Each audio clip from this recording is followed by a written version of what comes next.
भाग एक। आरव और राय महल। लखनऊ की गलियों में बसा राय महल अब सिर्फ एक खंडहर था। एक जमाने में इसकी रौनक दूर दूर तक मशहूर थी, लेकिन अब वहां सिर्फ सन्नाटा पसरा रहता था। लोग कहते थे कि वहां रात को कोई गाता है, पर कोई उसे देख नहीं पाया। आरव एक युवा लेखक था जो पुरानी प्रेम कहानियों पर रिसर्च कर रहा था।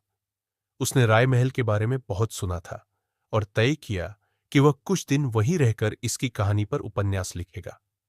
जब वह पहली बार राय महल पहुंचा तो उसे लगा जैसे हवाओं में भी कोई उदासी है। दीवारें टूटी हुई थीं, पर उनमें कोई दर्द समाया हुआ था, जैसे किसी ने उन्हें छूते ही सब कुछ कह दिया हो। रात को जब आरव अपने कमरे में था, उसे एक धीमी सी आवाज सुनाई दी, जैसे कोई लड़की गा रही हो। उसकी धुन में एक ऐसा दर्द था जो सीधे दिल को चीर दे। भाग 2, पहला खत। अगली सुबह आरव महल के पुराने हिस्सों को देखने निकला। एक कमरे में उसे एक पुराना संदूक मिला। उसमें कुछ पुराने कपड़े, तस्वीरें और एक खत था। खत पीला पड़ चुका था, लेकिन उस पर इत्र की हल्की खुशबू अब भी थी। खत पर लिखा था, ईशान, मैंने तुझे उस दिन देखा जब तू पहली बार इस महल में आया था। तेरी आंखों में जो मासूमियत थी, उसने मेरी रूह को छू लिया था।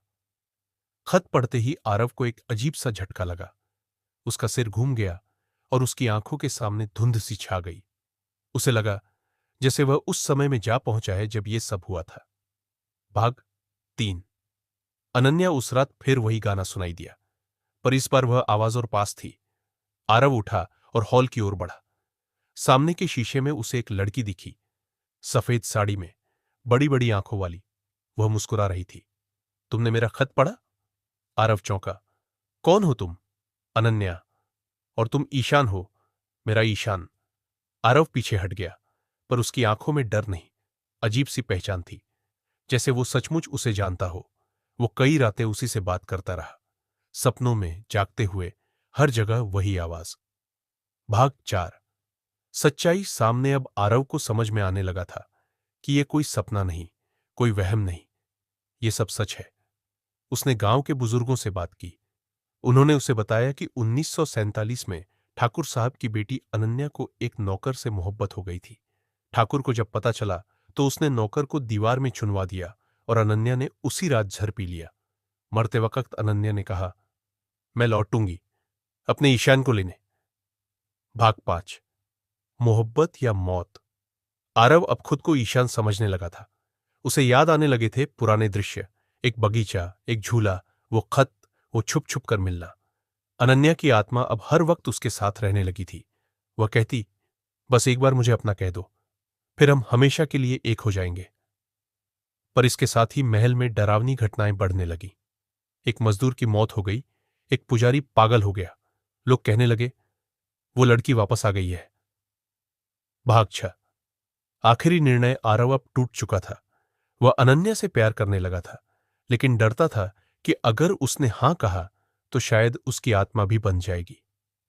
एक रात अनन्या ने उससे कहा, अगर तू मुझे अपना कहेगा तो मैं मुक्त हो जाऊंगी, अगर नहीं तो तू मर जाएगा। आरव ने मुस्कुराकर कहा, अगर मोहब्बत में मरना ही लिखा है तो मैं तैयार हूं, पर तुझे अधूरी नहीं जाने दूंगा। उसने वही खत उठाया और अनन्या को दे दिया, जो ईशान कभी नहीं दे पाया था। अनन्या की आंखों से आंसू बहने लगे। वह मुस्कुराई और फिर उसकी आत्मा एक रोशनी में बदल गई और आसमान में विलीन हो गई। भाग 7। मोहब्बत अमर है। सुबह जब लोग आए तो देखा कि आरव बेहोश पड़ा है, पर जिंदा है। उसके पास एक नया खत था। मुझे मेरा आखिरी खत मिल गया ईशान, अब मैं चैन से जा सकती हूं। तेरा इंतजार अब खत्म हुआ। आरव ने उस घटना के बाद अपना उपन्यास लिखा, मोहब्बत का आखिरी खत। वह किताब देश भर में प्रसिद्ध हुई, पर उसने कभी शादी नहीं की।